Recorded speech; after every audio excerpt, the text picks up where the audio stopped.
Back, hopefully, to the Yes We Fight podcast. I am Julia Marie Mays, and this is Gerald, Mr. B. Paz Mays.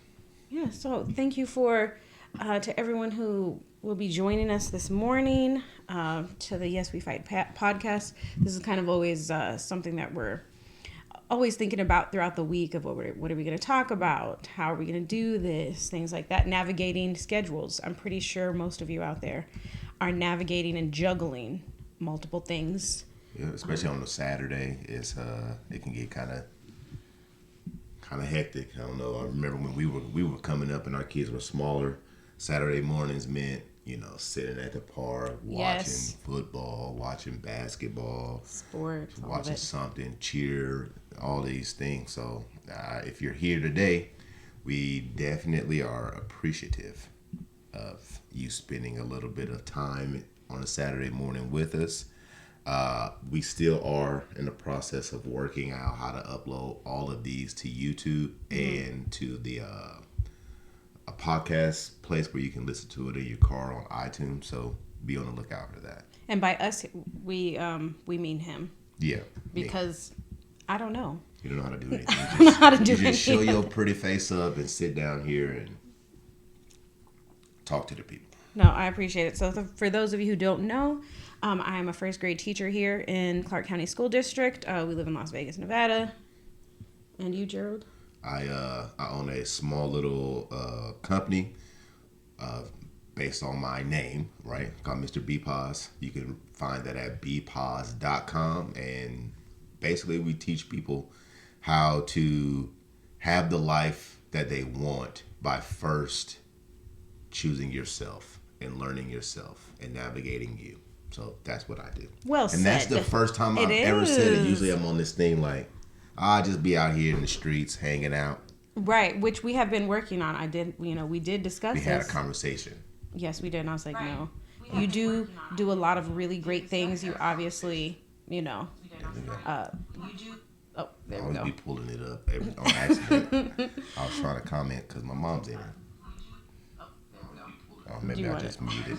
There you go. So, no, but again, so welcome back, everybody. And today's topic is something that is extremely familiar to us and a good portion of people that I know. It's definitely something that is not new. Today, we wanted to talk about not just blended families in general, even though we are a blended family. We wanted to talk about a byproduct of being a blended family, which is co-parenting. Co-parenting out in these streets is real. It is good, bad, ugly. There's a lot that we've... You could probably fill up an entire library. Yes. On how difficult it is to co-parent, how to be a baby daddy, baby mama, be a stepdad, stepmom.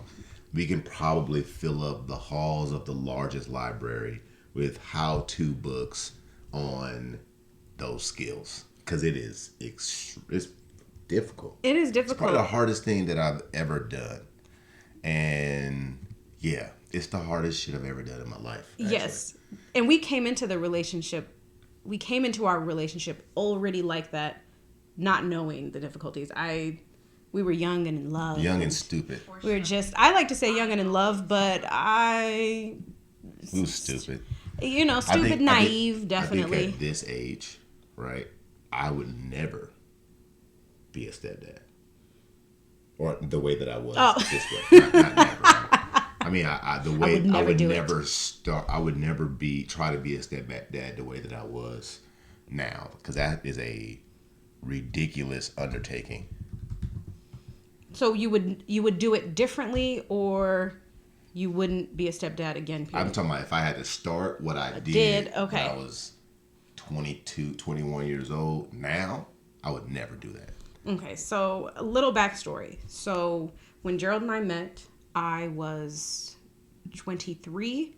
Mm-hmm. I was 23, and I had my oldest, our oldest. So I came in with, are we saying names? No. Okay. That's why I was stumbling. I was like, wait, how far are we doing this? I'm not saying nobody's name. I mean, Okay. our children, yeah, they know. Okay, that's what I was saying. Okay, so I came in with Just say our oldest son. our oldest. So I came in with my oldest, who was 2 at the time, and then Gerald My daughter was 10 months. 9. 9 months. I mean, not that it matters, but 9. Yeah. So my daughter was 9 months old. So we met each other. In that way, we met each other, and she had a 2-year-old son, and I had a 9-month-old daughter. And I used to mob with my daughter, like 9 months and all. Like, if you saw me on some free time, then you saw her. Right.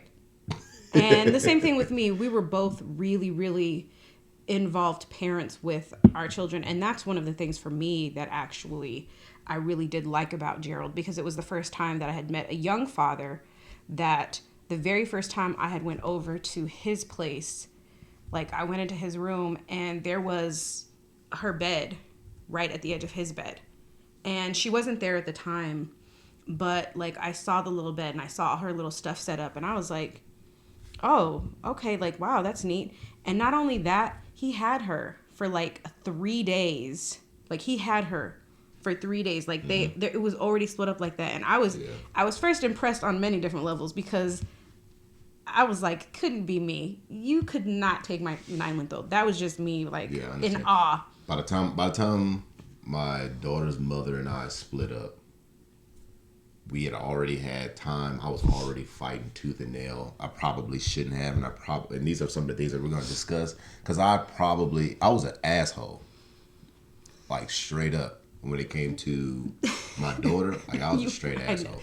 I know she's not listening to this, but boy, I was a straight asshole. And she was younger than me, so she was like a year and a half younger, 2 years younger than me. I was 21. She was 19. I don't think I ever thought about it at that. Exactly. Like that. She hadn't ever. She was pregnant in high school, so she graduated 12th grade pregnant. So like by the time we had split up, she had a 19-year-old mother with a newborn, with basically an infant, and a baby daddy who is like, no, ain't nobody doing nothing. I'm doing everything. Right. Everybody get away. So by the time, like on this side, if you saw me, right, you're like, dang, Joe's a really good dad. He always has his daughter. He always got her. Every time I see him, he always got her. And that's true. But on the flip side of that, I'm taking my daughter from her mother without any conversation. Right. You weren't co-parenting. I wasn't co-parenting friendly at all. No.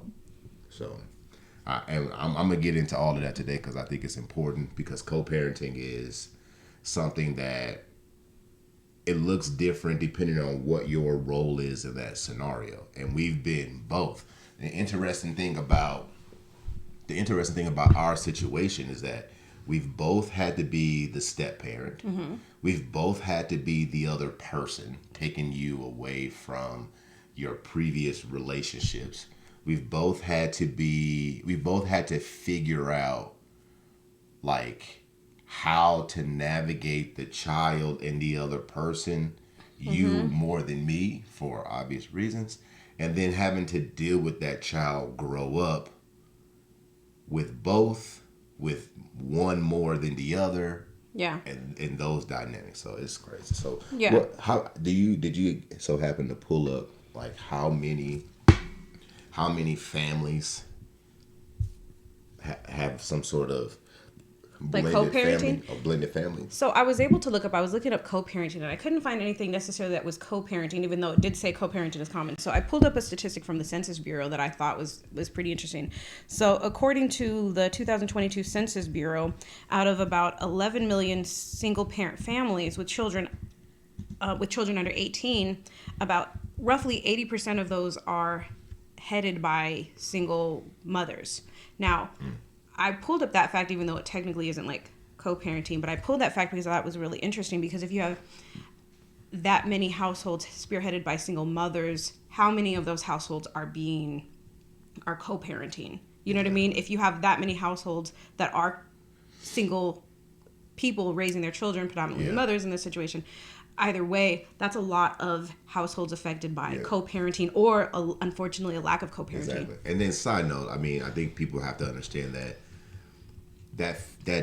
80% single parent household thing also takes into consideration two parents living in a household that aren't married. Those two parents are still considered single for the most part. Oh, you know what? I didn't even realize that, so thank you for that. So, and I did pull up something that 16% of children live Yep. in a blended family. Did you pull that one? You know what? Yep, you sure did. Oh, did it? Was I'm that? all Oh, in your message. I Go did. ahead. I have all my little notes. This one I got from fatherhood.gov. It said approximately 50% of American children will see their parents divorce, and 16% of those will live with a step parent. So you've got so many different aspects of co-parenting. So Gerald and I came into the relationship, each of us respective parents, coming into the situation, and within 6 months, maybe a little more, within 6 months of that time of still barely getting to know each other, I was already pregnant. And we were on the trajectory of, in a year's time, now, Boom, boom. basically, and we've been very honest That about means your that. boy got game. That we'll have to save that one for another story, because you were really smooth with it. But we, very quickly we became a family of 5. It went from him being a single father, me being a single mother, and then all of a sudden within a year we were literally living together with our 3 children. And we kept it as such. It was like, we had the conversation, I think we've talked about it before with like the car accident. Basically very early on in the pregnancy, it was like, Joe was very honest with me. I don't want another baby mama. I was still going, to be honest with you, I was still going through a divorce. I was on the very back end. It was a very tumultuous divorce. And Going on for a minute. it had been going before on. Me. It had been going on for a very long time. And getting with Gerald kind of, I think it kind of expedited the process, just because I'm not as friendly. it really was like. And I'm not, you can't just push me off the beaten path that Right. I'm already on. Gerald was relentless. I don't take kindly to threats. No, and Gerald was very relentless and protective in that way. And I think having another person, for me at the time, it's not like it gave me strength, but it did give me. I did, girl.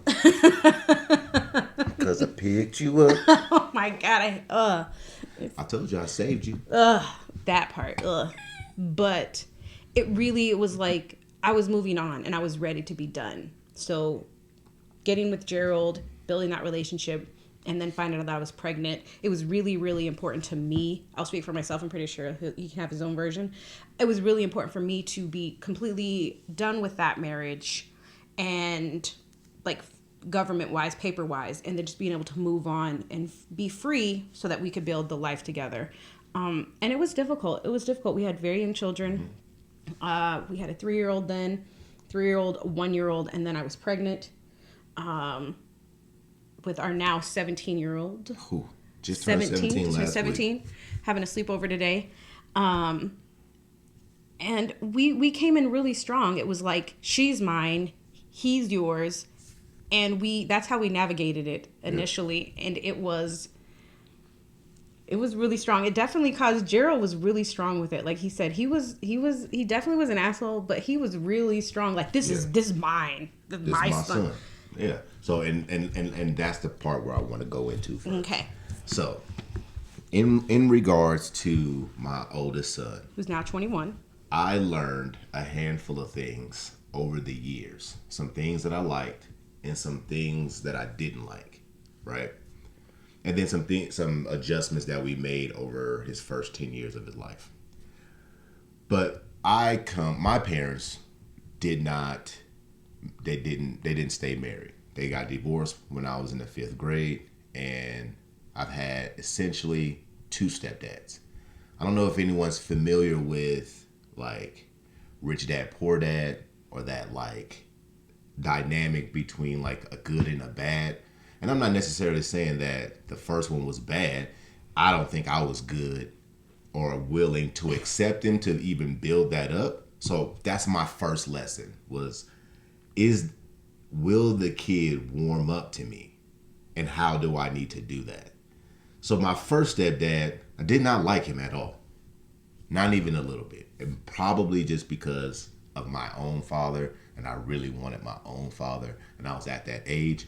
But he also didn't treat me like I was anything more than my mom's kid. I'm not saying he was mean to me or my sister. I'm not saying that he was anything. I'm just saying that he treated me as if I was just my mom's kid. He probably acted like your mom's kid. And I treated him like he was my mama boyfriend. And we fought and we argued and everything else. Fast forward after my mom leaves that guy, finds another guy who she's still married to. And that man taught me how to embrace somebody else as their own. For real. Straight up. Yes. And I took my pointers for what I wanted to do with my oldest son from the man who met me when I was a damn near grown ass kid. And just basically was like, you my son now. And I'm just going to go as such. And to this day, I'm getting chills thinking about it. Mm-hmm. To this day, that man introduces me as his son. He talks about me as his son. He talks to my children like they're his great, because they are. Right. And I think I learned from him that I didn't have to birth my son for him to be my son. I learned that directly from, I'm going to put it in there, the man, Tony Banks. So Tony, if you listen to Step Pops, I love you, man. You taught me how to be a good dad to somebody who wasn't mine. And I didn't think that was possible because I've never seen it. No matter where I am or where I go, you know, I've coached thousands of people. I've done all of these things, and everyone is like, the people who are step parents, they say that that's my stepson, that's my stepkid. And I remember one day, Julie and I struggling because I don't want these kids. These kids don't need to call me by my first name. Right. Like, only my friends can call me by my first name. Right. And that mother is not my friend. Right. In the most loving way. So I went to church one night and they were saying the same thing. So I was like, I'm going home, everybody changing. I told my daughter, I told my son, I said, hey, I sat my son down and I said, hey, I don't want you calling me Gerald. He goes, well, what do I call you? I said, you have a few options. You can call me Mr. Gerald, ugh. Mr. Mays. Ugh, that's even worse. Or you can call me Daddy Gerald. And he was like, oh, I'm going to call you Daddy Gerald. And the relief that was on his face, he was like, thank you. Because I always felt like I wasn't a part because I was the only one calling you Gerald and everyone else called you Dad. Right. And I was like, dang. And I learned all of that from my own pops because he never minced words.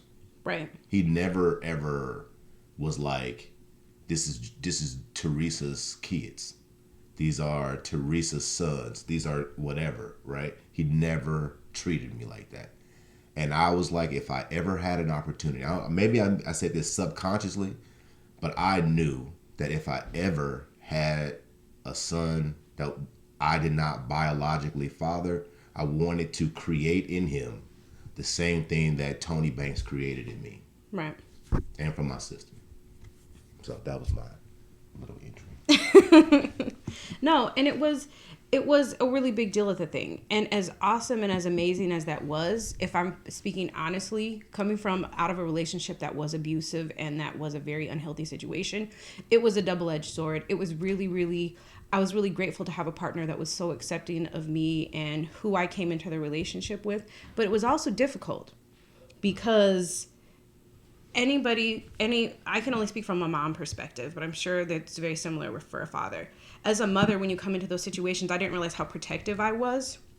So coming in with that, we were both like, this is how we're going to be, and we are a family. We didn't differentiate between the children. He came in with, at that time, 9-year-old little baby girl, and I was all on board as well. You know what I mean? Assume that position of helping him take care of her hair. 9-month-old, helping her take care of her hair. Gosh, helping her take care of her hair, doing all the mom things. Used to do her hair. I used to get the grease. Oh my gosh, rub it in.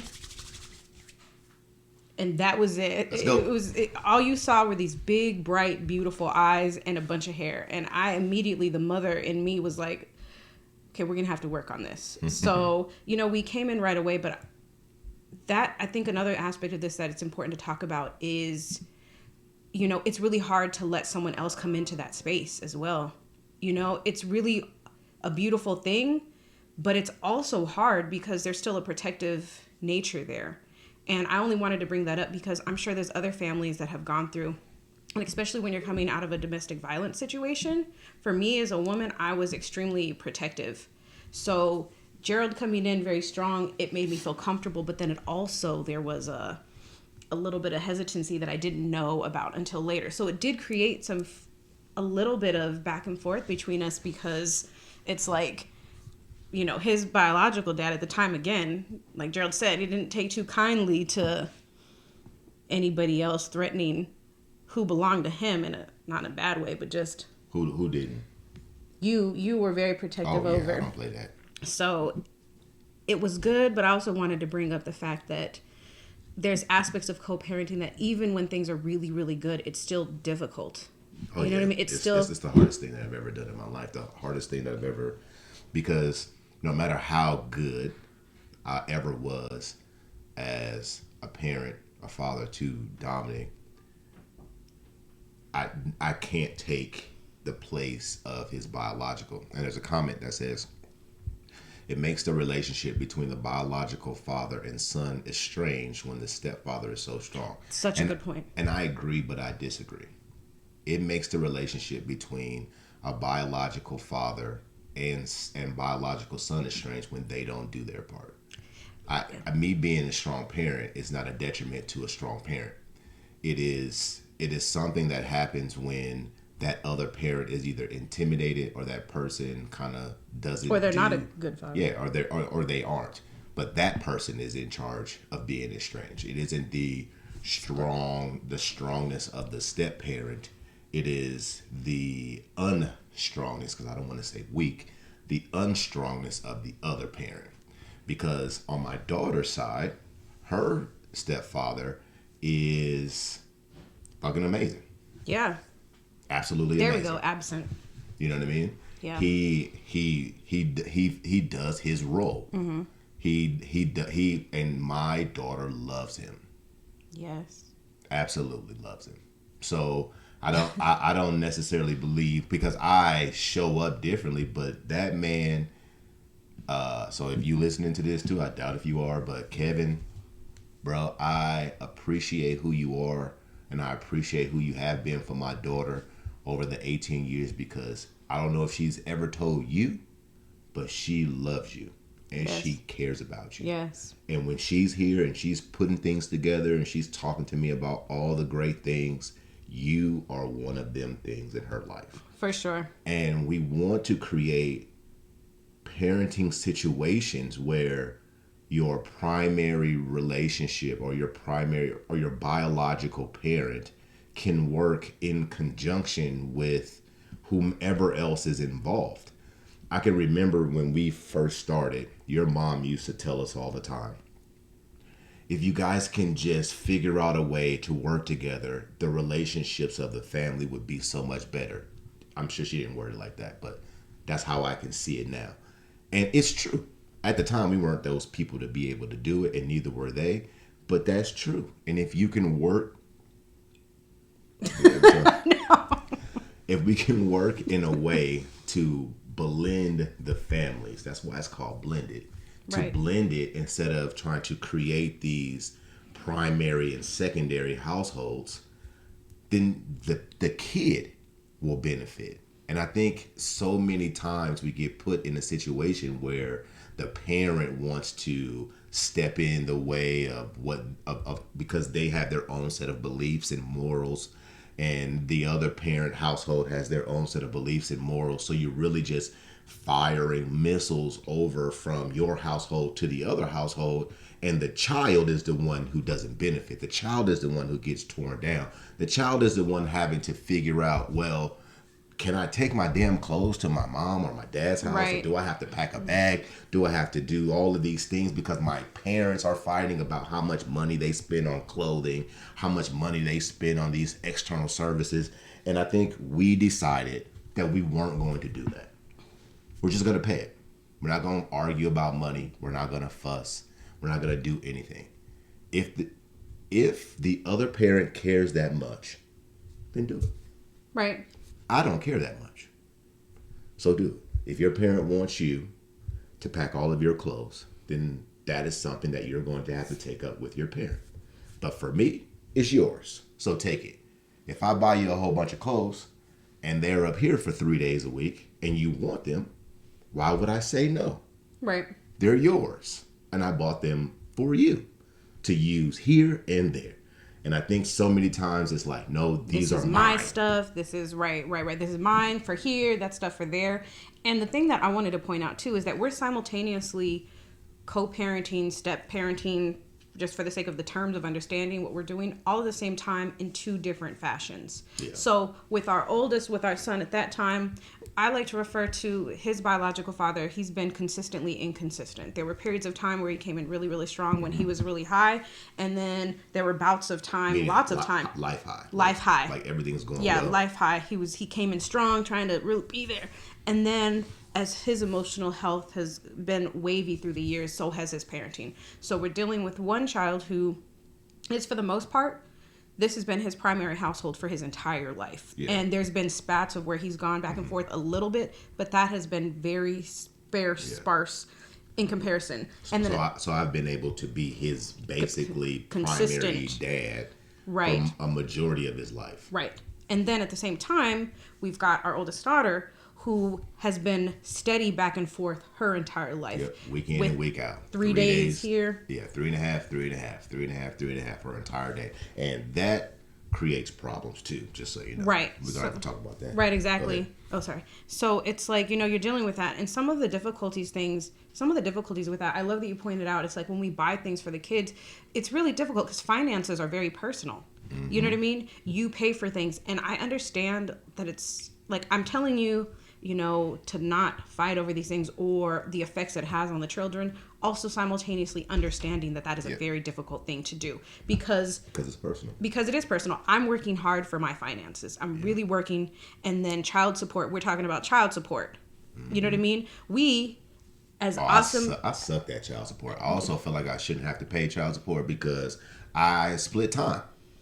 I buy all the school clothes. I buy all of her school supplies. I buy everything in between. Why do I need to pay child support? You were very active. Gerald was a really active, completely active father. And it's not always, fathers don't always get the same. And I still did sometimes, and sometimes I didn't. And then my daughter's mom and I, who I think I'm extremely thankful for, we had a sit down talk, and she was like, "You do a lot, so." Did I interrupt your story? I think so, but I think Julia, I think 2 weeks ago you was in your bag, and now I'm in my bag. Well, right. That's why I didn't stop it. You stopped it, so just keep on. That was me feeling guilty for talking about you. No, it's okay. It's okay. You are an extremely involved parent, and finances was hard. Not hard, but it was hard for us only because we're on the back end. So you've got me, the biological mother, in a situation, and then you have got Gerald as the father, and it is not the same and equally distributed within the court system. Mm-hmm. So we're having to pay child support, and then at certain periods of time, we had our tax return. We were on the back end of that too. We had a few years where taxes were taken, and it's like. But that happened the same year that they took my tax returns. The same year they took his tax returns. So it kind of. Was that the same year? Yeah. Well, I feel like. I think all that stuff works. It's just a lot of stuff going on. But back to what we were talking about. I think that the differences. The reason why we're so well versed in this is because we have two ways of handling the same scenario that's extremely common, right? We have the absentee father or the absentee parent, where the other person comes in and has to be the primary and having to deal with the child who also feels the burden of his biological not being there. Then you have having a blended household where one kid is basically transient her entire life, bouncing back and forth with no real Space. no real space to call their own. While we have 2 biological of our own here. And then we have 2 of our own here, and my daughter has 2 there. And my son has 3 there. So it's just a lot for the kids to deal with. And I think one of the missing conversations that we never have in this space is what happens to the kids. We always talk about the mom doesn't do this or the dad doesn't do that, but how do those things impact the children? Because there's a list of issues that I have seen in my oldest 2 kids, now that they're grown up, that are directly related to the fact that they didn't come from a 2-parent household, meaning their biological parents living in the same household. For example, my oldest son, he has not figured himself out. He's going up and down between the issues of his father and the things that we taught him. And I did not account in my teachings for the biological portion that his father would give him. Right. That will make some of the things that I taught him impossible for him to accomplish. Right. Impossible for him to be. I do not lead my life with my emotions, meaning that I do not allow my emotions to make decisions, or at least that is my goal in life, is to make sure that my emotions do not make decisions that I have to deal with later. My son struggles with that because his father is extremely emotional. That is one of the things that he deals with. So for him, he struggles with that, and I can't help it. Right. My daughter does not know how to make decisions on her own, and that's because she hasn't had to for 18 whole years. She has gone back and forth. Was told where to be, between 2 houses, being told where to go, where to be. Can't really have friends because the weekends she can't spend with them because she has to come to dad's. Mm-hmm.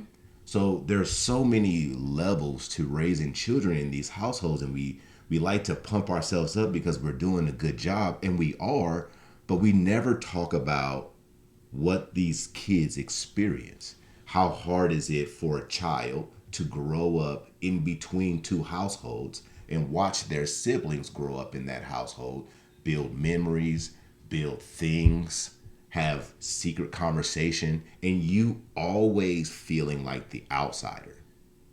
You didn't share in that conversation on Monday and Tuesday because you weren't there. Right. You weren't at that family outing. You weren't at that family outing. Dinner. You didn't sit at the dinner table with us so now you hear, you know what I mean? So there's so many aspects that we don't pay attention to as parents. And if you are, I would highly suggest that you take more time into understanding how your combined actions impact your children. Right. I have something for that. You got it. I think one of the things that, as I'm listening to you talk, one thing that comes to mind is that, oh my gosh, we didn't take into consideration, we were very young, and our perspective was if we just loved our children, took care of them, treated them of what we perceived to be the same, giving each of them the opportunity, we thought that it was going to free them of the burden of having to deal with the fact that they were coming from 2 different households and then, deal with all those repercussions. Mm-hmm. And the things that we've learned is there was no amount of love that we could give our children that would take the place of the fact that they still wanted to be accepted by the other parent. They still wanted to be loved in that way. And so I think it's important, I would say, for other young families that have really, really young children to understand that that's going to be there and that it's okay. Yes. Knowing that it's there means that you can help your child navigate. And that's the thing that I wish I would have been able to do. I feel like we did the best we could, but I would encourage you to help your child navigate through those feelings. Yes. Help them to navigate what it's like to come back and forth. So often I hear families where it's like, when they come back to that other parent, it's like, oh, well, you're not going to act like that over here. Yes. You can act like that over there at your dad's house or your mom's house, but you're not going to come over here with, you're not going to come over here with that.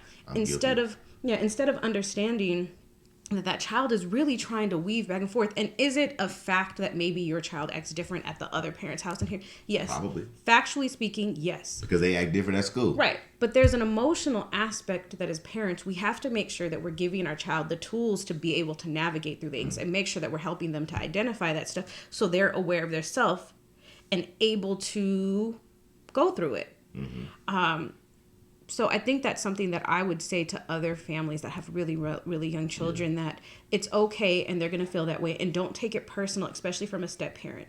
You know, there potentially will be some of those years where that child that's not biologically yours will not necessarily rebel, but for lack of a better, be resistant towards you. And we went through that as well. And later on, when I had conversations with my oldest non-biological daughter, again, only for the sake of conversation because I hate it.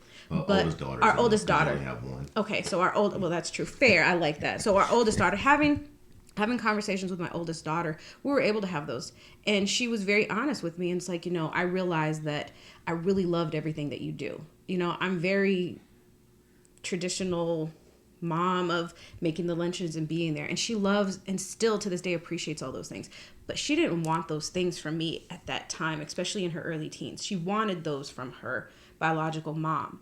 And so there are those things there. And I think it's really important for us to not put these expectations on 11-year-olds.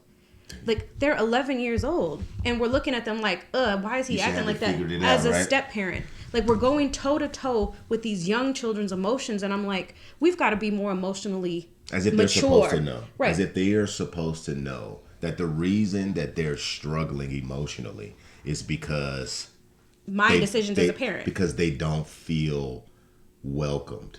And, right. And I went through the same thing. And my resolve to that was always like, you got it better than I had.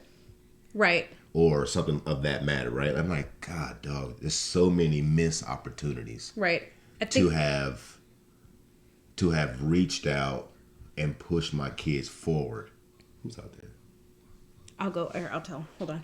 Didn't you tell them already? No, well, they don't know the video is on. They're being quiet, but they don't know the video's loud. But yeah. Come on back, Juke. Yeah. So. Kids, boy. Well, the ones that you keep here, they don't know that they can hear. Yes, they do. Okay, well, let's press on. Kids not done. The point is, not the point is, what I was going to add to that is another thing that you have to understand is we cannot look at our young children that are going back and forth and think that we're going to love, punish, berate the other parent out of them.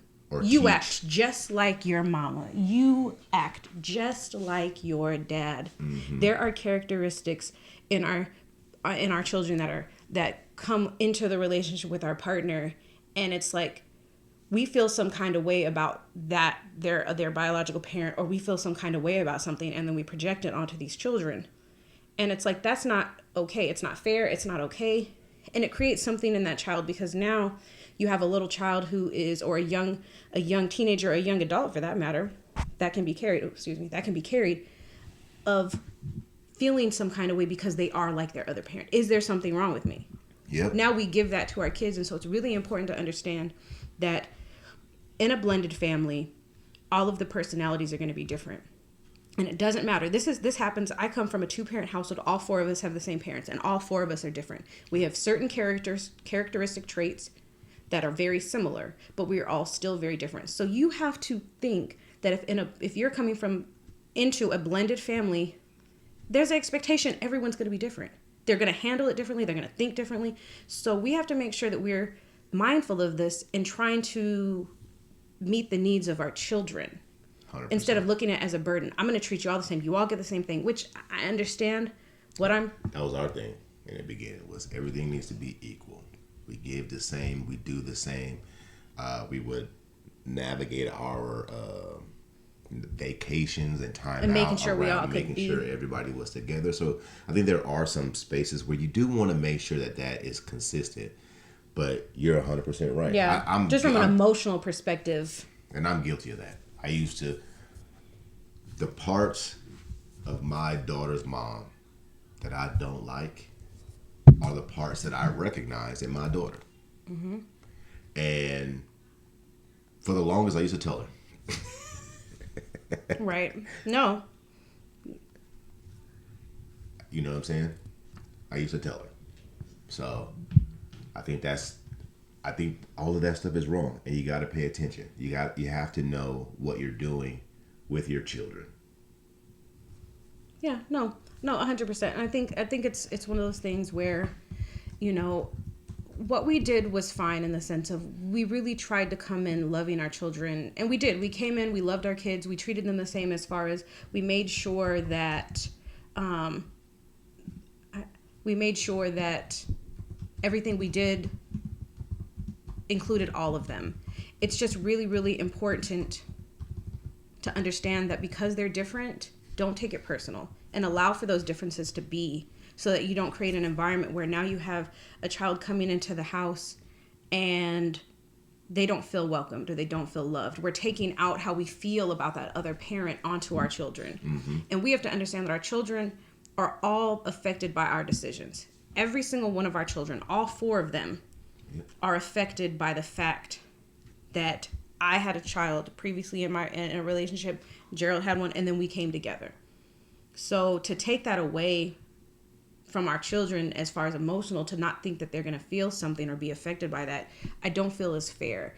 And I think if you're coming into a situation where you're blended, you have to be mindful of that and at least aware, because mindfulness comes through awareness. And I think awareness, unfortunately, comes through making good decisions and then sometimes making bad decisions. We've always tried to be really good parents, but we have definitely not been perfect. And there was 100% times where I wish I could go back to when the kids were little and definitely do things differently, because I realized looking back that, you know what, that really wasn't good. Exactly. And, you know, and that's really hard because that parent guilt is real. That parent guilt is real because you don't set out to have these children with anybody for the most part. You don't set out to have these children only to be like, you know what, I'm going to give birth to these kids. And you know what, I'm just going to get rid of that person. Not do a good job. I'm just going to make all these kind of crazy decisions, whatever those decisions may be. You know, we don't do that. We bring in new life and we're ready to take on the world. We're ready to give them the world, not realizing we ourselves haven't even experienced like everything. So unfortunately, especially for, well, not even just younger parents, any parents, if you haven't fully matured, then unfortunately your children are going to go through some of those growing pains with you. And by not mature, what that means is not learned. So I don't want to create a doom and gloom scenario, because It isn't that. I think understanding that parenting is learned over time. There we go. And you have to make mistakes for you to understand what not to do. And it's very specific for your children. So I like books that talk about concepts. I don't like books that tell you instructions, because those instructions aren't valid for everybody. It's kind of like the TikTok trend that's going around. It's like there's all these videos about gentle parenting, and then there's all these secondary memes about I can't gentle parent because my kids are monsters. And I think that is so funny, because the way that they explain gentle parenting is like, come on, little Billy, sit down. Don't say that. But that isn't gentle parenting. Gentle parenting is when you don't allow how you feel to interrupt what you believe is right. That's gentle parenting. It means that I am not going to respond in a crazy way, right? I'm not going to respond in a crazy way because of how I feel, or go balls to the wall on because of how I feel or what's going on. I can be gentle enough to listen to what's going on. Dang. Do you think there's something going on? I don't know. Gentle enough to see what's going on and make an appropriate decision based on the scenario. That's gentle parenting. Ungentle parenting is looking at your kid that's crying and telling them to shut up. Ungentle parenting is looking at as a kid coming up saying, mommy, mommy, mommy, mommy, mommy, and you saying, go away. That's not gentle parenting. Gentle parenting is when you pause, take a moment, and address just the situation. without anger, without frustration or anything else. So I think it's always funny because we want to get behind concepts of how to navigate certain things, not instructions, because how you go about getting that is going to be up to you, your life, your kids, your morals, your values, and everything else. However, if you want to be a parent, if you want to be good at navigating being a co-parent, having a blended family, or anything else, there's a handful of things that you have to do. What are they? One of the first things that when I was thinking about this, is it's extremely important to have clear boundaries within your co-parenting situation. I think it's very important. Communication in any relationship is important from a married perspective, but also in a co-parenting perspective. I think it's very important to have clear boundaries between you and the other parent. And also there has to be an understanding between me and my partner, because I'm co-parenting over here, Gerald's co-parenting over here. You know, the other parent calling, it's like we have to have an understanding. I don't want this person calling at 11:30 at night, or I don't want... I'm popular today, huh? I know. Like, there has to be clear communication. And for me, if you can't communicate effectively with the other parent, I think it's important to be able to... sometimes I even put, like, getting the courts involved if you can't handle things appropriately. If you feel you have to protect your child and your time with that way, I would suggest first try communication and at least have an understanding. Let me see what this dude wants. Did you hear? Get on. He done called me about 3 times already. Do you want to just text? Let me see. Yeah. We might be getting an emergency live. I know. That's why I was like, it's very uncommon that we have someone just like message us like that. So here. Like 30 times. So the point of what I'm saying is it's important to have boundaries. If you're co-parenting with another person, it's important for you and that person who you're co-parenting with that you understand each other's role and place. If I have an emergency with my child and it's 2:00 in the morning and they're going to the emergency room, then yes, I'm going to call the other parent and be like, hey, I just need to let you know that such and such, we have to rush to the emergency room right now. Like, that's completely understandable. Calling at 2 a.m. to just say, hey, if I've established, like, hey, you can't just call me at 2:00 in to tell me, hey, how are you? Like, there's understanding, you know what I mean? Especially if you're in a situation... For co-parenting? Yeah, if our oldest, if the biological parent can't just call me at 2:00 and be like, hey, how are you? I think the boundaries have to be in regards to your children, right, and how we navigate our children. Right. So when we're setting boundaries, having rules or a standard is going to be the most beneficial thing for you. Having the standard of your house and then allowing that standard to dictate everything from there, the punishment, the reward, and everything else. That way you don't have to be emotionally involved in the ups and downs of that child moving forward. That way you could back off and just be whatever it is, be able to look at the scenario and provide whatever is necessary. So you want to make sure that your household is set up with boundaries that the kid can accomplish in the time frame in which they're there. You can't give them the same chores, you know what I mean, as your kids that's there 7 days as the one that's there for 3. Also, I would say if your kid goes back and forth, then it's important for you to if you're going back and forth, to allow that kid to adjust back into your set of boundaries. Coming from another household, that's fine. Coming from another household, they may have a different set of rules, a different set of beliefs, a different set of everything, right? And that child now has to come into your house and then readjust. So give that kid some grace, even if it's not like time to yourself, but maybe that grace comes from you, where you understand that this kid is adjusting. So you're not as beholding to some of the standards. You're just reminding them, hey, let's not do that. That's not what we accept here. And then the third thing is, do not compare your house to their house. Oh, do not compare that's houses, a big one, in a good way or a bad way. If you're going to say anything about the other household, then you need to make sure that it is as neutral as possible. Oh yeah, you could do that. Yeah, that's at your dad's house, whatever. That's at your mom's house. Yes, But don't say, hey, you might be allowed to get away with this shit over there, but you can't do that shit here. Don't do that. You know what I mean? Or you can't say, oh, it's stricter over there, not over here, or not strict, whatever it may be. Do not compare.